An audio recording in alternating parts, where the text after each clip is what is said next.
Hi, everyone. I'm Maggie McGrath with Forbes Breaking News. Parts of the Carolinas are under flood warning as a tropical storm barrels towards the coast. Here to explain exactly what is happening is AccuWeather's lead hurricane expert, Alex DaSilva. Alex, thank you so much for joining us. Yes, thank you for having me. All right, let's just start at the basics. What is this storm? What parts of the Carolinas are affected right now? Yeah, sure. Let's take a look here at the radar right now. I'll draw where the storm is. It's about 50 miles right now southeast of Myrtle Beach, so just off the coast right now. And it's not a tropical storm right now. The thing that we're missing here is a well-defined circulation. This storm is producing tropical storm force winds. And in fact, we almost had wind gusts near 70 miles per hour in Wrightsville Beach earlier today. So certainly some really powerful winds. But we're really missing another key element that we need to make this a tropical storm. It's a defined center of circulation. You need, all the thunderstorms essentially to be wrapped around a center of circulation. It can't be elongated. There can't be multiple centers. And that's kind of what we're seeing right now. The center's elongated. There's even been a few different centers of circulation. And so since we don't have that confined, consolidated center, the National Hurricane Center has deemed that this is not yet a tropical storm and has therefore not given it the name Helene yet. It still has a chance of getting there, albeit very small, before it makes landfall in a few hours. I see. So looking at that map there, the red is in a number of areas. So because it's so spread out, that means it's not a tropical storm. But 70-mile-hour winds, that sounds like a lot. Can you talk more about what residents on the ground in Carolina are experiencing right now? Yeah, well, right in here, this is that band, right in this area here that we've seen the strongest winds from the storm. Wrightsville Beach, that area. That came on shore a few hours ago. And like I said, we saw wind gusts near 70 miles per hour, multiple tornado warnings. We'll have to go back and see. The National Weather Service will be out to investigate to see if any of those did in fact produce tornadoes, but certainly a lot of heavy rain. We've seen rainfall amounts of around 15 inches in some areas, so exceeding a foot in that heavy band there. We've seen rainfall rates 2, 3, 4, even slightly more inches per hour. So lots and lots of flooding, especially right in that band there that I drew there. But even up and down the coast there, we've seen lots and lots of coastal flooding as well from this storm moving inland. So even though it doesn't have a name per se, it's still packing a punch. Coastal flooding, high winds. How long are these extreme conditions expected to continue? What's your forecast over the next 12 to 24 hours? Yeah, sure. So over the next couple of hours, like I said, there is a small chance this could become a tropical storm before it makes landfall here in the next few hours. But then following that, the storm will move inland here, lose wind intensity, but we're going to be seeing the rain spreading inland here. So we have a widespread area there of 4 to 8 inches. Like I said, we've seen local amounts around 15 inches. That's why we have the AccuWeather local storm max of 20 inches. But as you can see here, we have a pretty wide swath here. 2 to 4 is that green color there, and then that really dark green areas where we're concerned about 4 to 8 inches. So certainly the flooding potential is going to be there, especially there in areas close to the coast. And as I look at that map, it seems to stretch pretty far north. How many states, how many areas of coastline are we expected to see rainfall over the coming days? Yes, certainly. So as the storm moves inland here, like I said, the wind is going to become less and less of an issue as the storm moves inland, but the rain will continue to spread northward here. And like I said, up even through the mid-Atlantic, we could see an inch or two of rain. Now, the good news is that a lot of these areas up here actually need the rain. So we actually have been dry for quite a while. So an inch or two of rain will be welcome in a lot of areas. However, the areas down here, North Carolina, South Carolina, even Southern Virginia, are the areas that we're more concerned about impactful flooding. Let's talk about North Carolina, South Carolina. Are residents under evacuation orders? And if not yet, should they consider evacuating right now? Well, at this point, it's probably too late. We've already seen reports of coastal flooding in and around these areas here.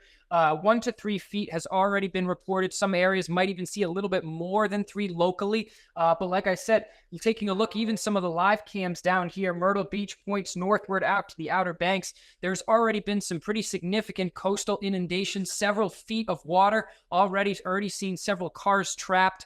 So at this point, you kind of just want to hunker down at this point and just, get to high ground and ride this storm out. But yeah, it looks like again, this stretches pretty far north, even all the way up towards Virginia Beach. We could see some coastal flooding. It looks like that's going to continue here over the next day or so as the storm slowly moves inland. Again, multiple high tide cycles. That's really the concern here, is we've seen multiple high tide cycles of this, water rise. And so it's just eating away at those beaches and also spreading inland. So as it moves inland, you said the winds will abate a little. What is your forecast for when this storm system will pass entirely?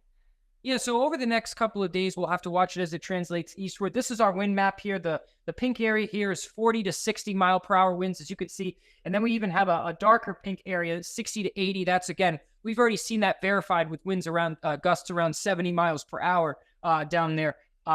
But as the storm stretches inland, the winds will begin to, decrease as the storm loses the wind intensity. The rain will follow it. But if we flip back to our track here, again, tracking the storm here tomorrow morning, probably somewhere over northern South Carolina, and then by Wednesday, heading up into the mountains there as it, slowly falls apart. So I would say impacts lasting through at least midweek in some of these areas.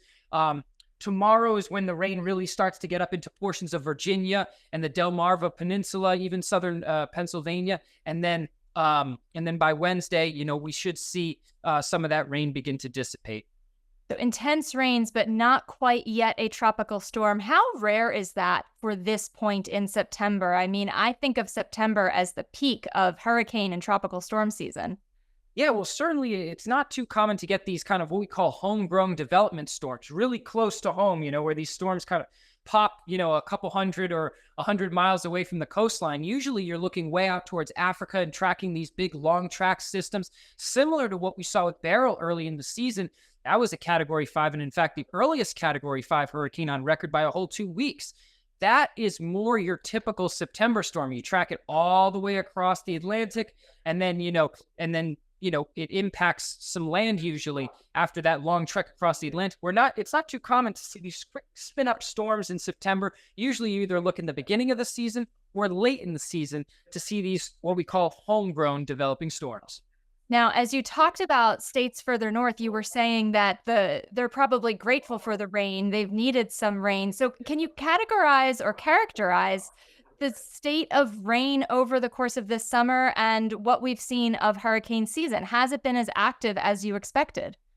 Yeah, well, over the last couple of weeks, things have really dried out portions of the Ohio Valley and Northeast.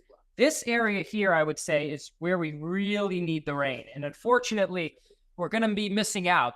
This is an area where we're seeing severe to even exceptional drought in some of those areas. But even if we look a little bit south from there, even these areas here, they still need some rain. So again, the rain will be welcome. Unfortunately, it's not really coming in the areas where we really desperately need it. But again, the farther north you go in these areas here, they do need the rain, and it will be welcome overall.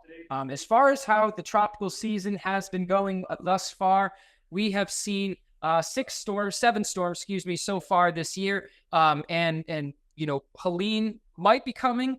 It's going to be a close call over the next couple of hours if we're going to see Helene or not. But overall, we're still expecting. AccuWeather came out with their numbers update. 16 to 20 total named storms is what we're expecting during the tropical season.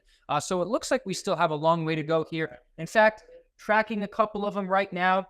We have Gordon way out in the Atlantic right now. Not going to bother anyone. This one's going to be heading out to sea. Of course, we have our tropical rainstorm that we're dealing with right now. Low chance, like I said, of becoming Helene. And then we have this other big area here, September 22nd to the 27th. So that's next week. We're going to be tracking an area down here. We're going to be keeping an eye here on the Western Caribbean. Really warm waters down there. A lot of moisture. It looks like something's going to be kind of lifting out of the Western Caribbean here sometime next week. We're going to have to watch either the eastern Gulf of Mexico or just off the southeast coast for some potential development. Interesting. So Western Caribbean, warmer water means something could be brewing.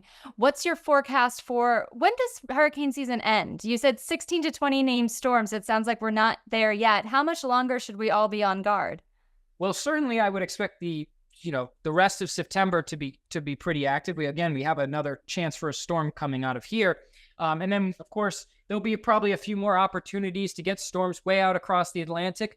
Once we get into October, especially the second half of October, we typically do look closer to home. I did mention that homegrown development, typically early and late in the season. So it would be typical that as we move into October, especially, we would look closer to home to see some development.